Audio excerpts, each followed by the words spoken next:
Hey man, say you're working underneath your car and your Evap tube breaks on you, or you hit it with the grinder and you pop a hole in it.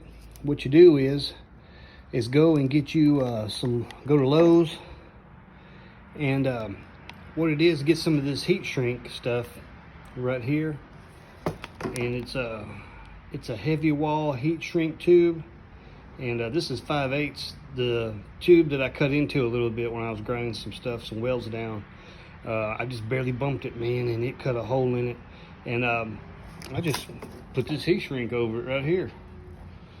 Good as new. See ya.